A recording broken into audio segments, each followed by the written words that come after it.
In 2009, I was at a Halloween party hosted by the New York City Jewish Vegetarian and Vegan Meetup Group.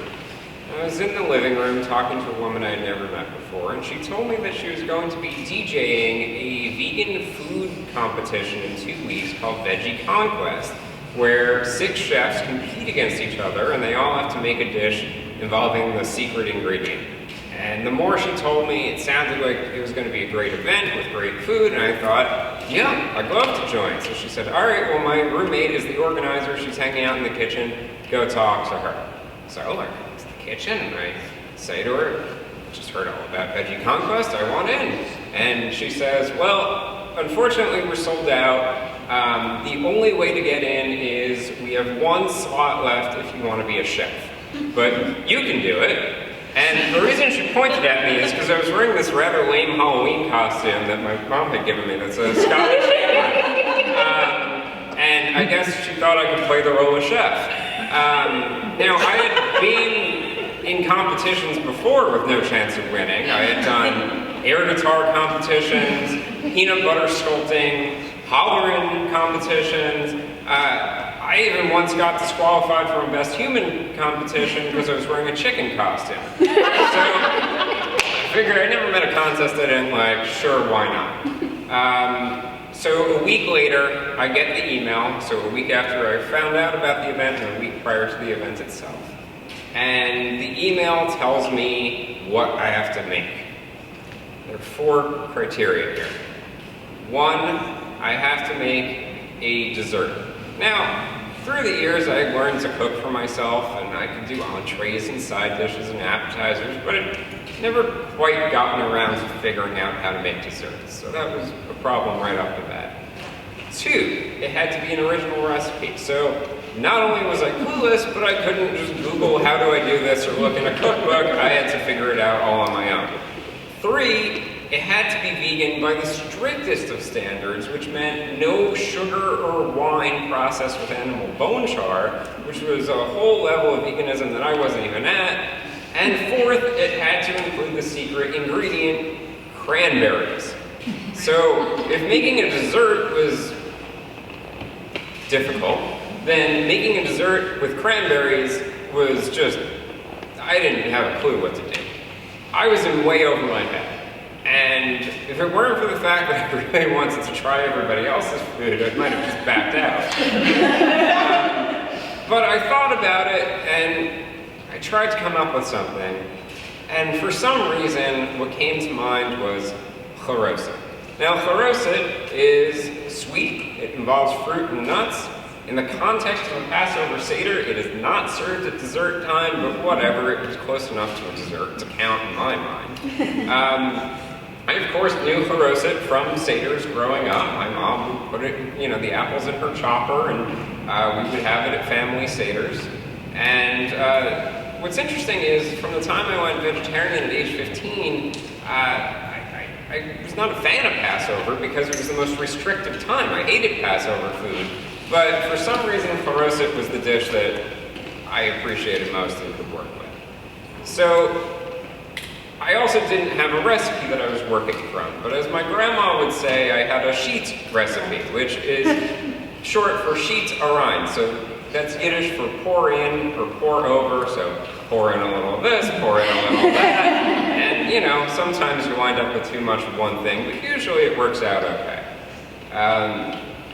I went to my local liquor store, and I don't drink much, so talk about being in over your head again. And I was able to find a plum cranberry Merlot, good enough it had cranberries in it. So I was set. Then, the day of the competition, which just happened to be my birthday, I spent the afternoon in my kitchen chopping up apples and walnuts and also getting ready in one more key way. You see, I knew that I wasn't going to win, but I also didn't want to waste food on the quantity needed to feed 80 people, so I wanted my dish to at least be edible.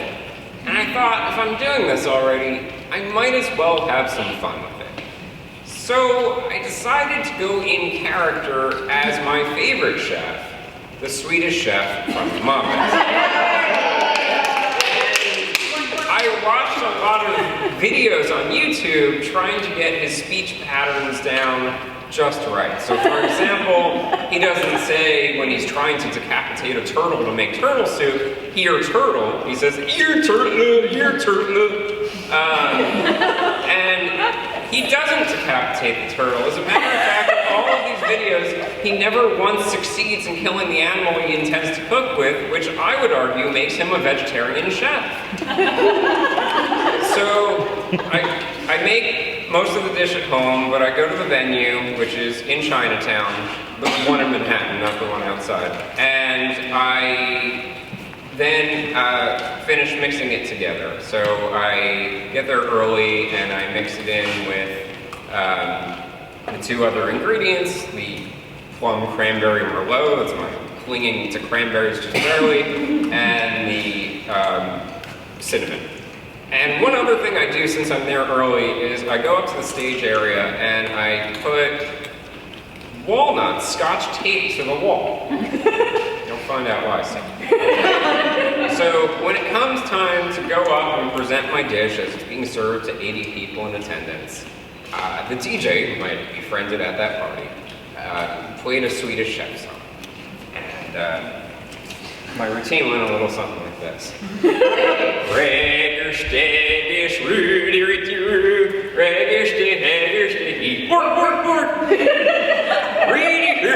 Today we make the Swedish-Style Charoset. Now the Charoset has 4 ingredients.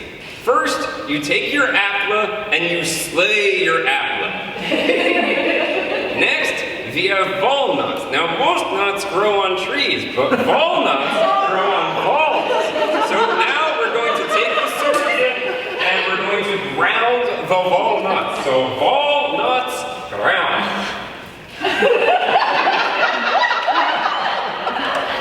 Then we have 2 other ingredients, wine, a plum cranberry merlot, and cinnamony mouse. Pork, pork, pork. The judges didn't know what hit them. These were professional chefs and cookbook authors. 2 of the 3 were Jewish. They absolutely knew what charoset was. That was not the problem, but they didn't know why I was calling my dish Swedish-Style Charoset. They thought of charoset as being more finely ground up, but hey, you spend, how many hours in the kitchen on your birthday chopping up apples. This was good enough, Dianu. And they didn't actually rank beyond the top 3, but I am pretty sure that out of 6, I came in last place. The winning dish was a crepe, pistachio crepe with cranberry ginger sauce that the friend I went with said was the best dish she ever put in her mouth. The comments left on the note cards for my dish were more along the lines of and nasty.